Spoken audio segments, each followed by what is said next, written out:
आज Doubtnut app download करें। Doubtnut पर अपने सभी गणित, रसायन विज्ञान, भौतिक विज्ञान और जीव विज्ञान के डाउट्स का करो सफाया। बस प्रश्न की फोटो खींचो, एक ही प्रश्न को क्रॉप करो और तुरंत वीडियो सोल्यूशन पाओ। अभी डाउनलोड करें।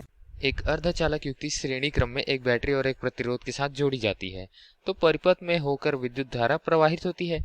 यदि बैटरी के ध्रुवों को उलट दिया जाए तो धारा लगभग शून्य हो जाती है।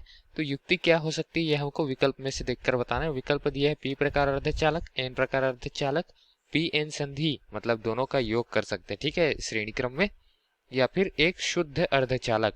तो बात करें शुद्ध अर्धचालक की, उसमें अपमिश्रण नहीं मिलाया जाता, ठीक है दोस्तों।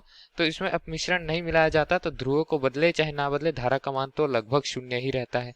बहुत ही कम धारा इसमें प्रवाहित होती है। तो ये विकल्प तो हो गया हमारा गलत, ठीक है। अब बाकी तीनों विकल्पों को देखेंगे। तो चलिए प्रश्न एक बार फिर पढ़ते हैं, ठीक है।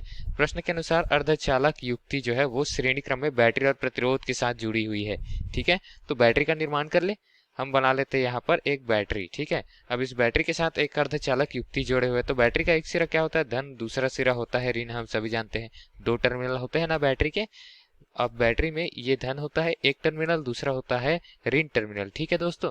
तो धारा हमेशा धन से ऋण की ओर गतिशील रहती है, ठीक है, बाह्य परिपथ में। तो यहाँ बाह्य परिपथ बना देते हैं और प्रतिरोध के साथ और एक अर्धचालक युक्ति के साथ श्रेणी क्रम में जोड़ देते हैं, ठीक है। ये बैटरी का धन सिरा जो है वो अर्धचालक युक्ति से जुड़ी है और प्रतिरोध से जुड़ी है, दोनों कैसे श्रेणी क्रम में है। अब उसके पश्चात यही परिपथ पूर्ण करे ऋण टर्मिनल पर आकर, ठीक है दोस्तों। तो उसके पश्चात यहाँ पर हमको प्रतिरोध तो दे दिया गया है, ठीक है, मतलब प्रतिरोध है बाह्य और धारा प्रवाहित हो रही है। तो धारा कैसी हो रही है, एक दिशा पर प्रवाहित हो रही है, ठीक है, क्योंकि धारा हमेशा धन से ऋण की ओर जा रही है तो इस दिशा पर प्रवाहित होगी। और प्रश्नानुसार ध्रुव को उलट दिया जा रहा है, मतलब बैटरी को अगर मैं पलट दूं, ठीक है, एक सिरा धन कर दूं दूसरा ऋण कर दूं, तो उसके पश्चात धारा प्रवाहित होगी या नहीं होगी, ये हमको क्या बताया गया है, नहीं हो रही है, ठीक है। अगर कुछ इस तरीके से मैं कर दूं दोस्तों परिपथ को, इसको धन से संलग्न कर दूं दूसरे वाले को और इसको संलग्न कर दूं ऋण सिरे से, ठीक है, तो धारा किस दिशा में प्रवाहित होगी, इस दिशा, उल्टी दिशा में प्रवाहित होगी, ठीक। क्यों? क्योंकि ये धन टर्मिनल हो गया, कौन सा, ये वाला, और ऋण टर्मिनल ये हो गया।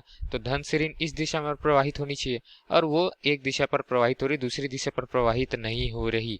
तो पी प्रकार का अर्धचालक यह कार्य कर सकता है क्या? नहीं। पी प्रकार के अर्धचालक के लिए हम यहाँ पर शुद्ध अर्धचालक में पी प्रकार और एन प्रकार बनाने के लिए हम त्रिसंयोजी और पंचसंयोजी बंध मिलाते हैं, मतलब अपमिश्रण मिलाते हैं त्रिसंयोजी पंचसंयोजी बंध वाला, ठीक है। तो उस तरीके से उसकी सिर्फ चालकता बढ़ाते हैं निम्न ताप पर, ठीक है। तो चालकता तो दोनों दिशाओं पर होती है दोस्तों, धारा दोनों दिशाओं पर बहनी चाहिए, चाहे पी प्रकार हो चाहे अर्ध प्रकार हो, एन प्रकार हो, ठीक है, अर्धचालक। तो फर्क क्या हो जाएगा पी प्रकार और एन प्रकार के अर्धचालक में? बस इतना कि पी प्रकार में क्या होंगे, कोटर हो जाएंगे और एन प्रकार में क्या हो जाएंगे, इलेक्ट्रॉन अधिक हो जाएंगे, आवेश वाहक, ठीक है। चालकता तो दोनों दिशाओं पर होगी। तो इसको रोकने के लिए हम क्या करते हैं, पी प्रकार और एन प्रकार को एक साथ उपयोग करते हैं और उसका संधि बना देते हैं, ठीक है। ये पी हो गया, ये एन हो गया, और पी पे क्या रहता है, कोटर रहते हैं, एन पे रहता है इलेक्ट्रॉन, ठीक है। तो इस हिसाब से जो विभव प्राचीर उत्पन्न होगा उसको विभव प्राचीर से अधिक विभवांतर हम सिरों पर यदि उत्पन्न कर दे और इसको संलग्न कर दे जैसे पहले संलग्न था, ये धन टर्मिनल से पी सिरा और एन सिरा जो है वो ऋण टर्मिनल से, तो धारा दोस्तों पी से एन की ओर प्रवाहित होगी, जिसको हम अग्रदिशिक कहते हैं। और अगर विपरीत करें जैसे कि पहले चित्र में था, ठीक है, ये इससे जुड़ा था, ये इससे जुड़ा था, ठीक है, तो उससे धारा को विपरीत दिशा पर प्रवाहित होनी चाहिए, क्योंकि पश्चिम दिशा हो गई, ये धन हो गया था, ये ऋण हो गया था, तो धारा इसमें प्रवाहित नहीं होगी दोस्तों, क्योंकि कोटर तो है पी पे और एन पे है इलेक्ट्रॉन, बहुसंख्यक आवेशवाहक। तो इस तरीके से धारा एक ही दिशा पर प्रवाहित होने की अनुमति देता है ये। अन्यथा हमको वैद्युत क्षेत्र का मान बहुत अधिक लगाना पड़ जाएगा तो भंजक की स्थिति निर्मित हो जाएगी। ऐसे में ये डायोड जो है वो सामान्यतः बिना भंजक की स्थिति में आए धारा को एक ही दिशा पर प्रवाहित होने की अनुमति देता है। तो सही विकल्प ये हो गया क्या, एन प्रकार का अर्धचालक? नहीं। पी प्रकार? नहीं। एकमात्र सही विकल्प है हमारा पी एन संधि, जिसको हम डायोड भी कहते हैं, ठीक है। यही हमारा उत्तर है दिए गए प्रश्न के लिए। धन्यवाद। कक्षा 6 से 12वीं से लेकर नीट, IIT, JEE वो एडवांस के लेवल तक 1 करोड़ से ज्यादा छात्रों का भरोसा। आज ही डाउनलोड करें डाउटनेट ऐप या व्हाट्सएप करें अपने सारे डाउट्स 8400 400 400 पर।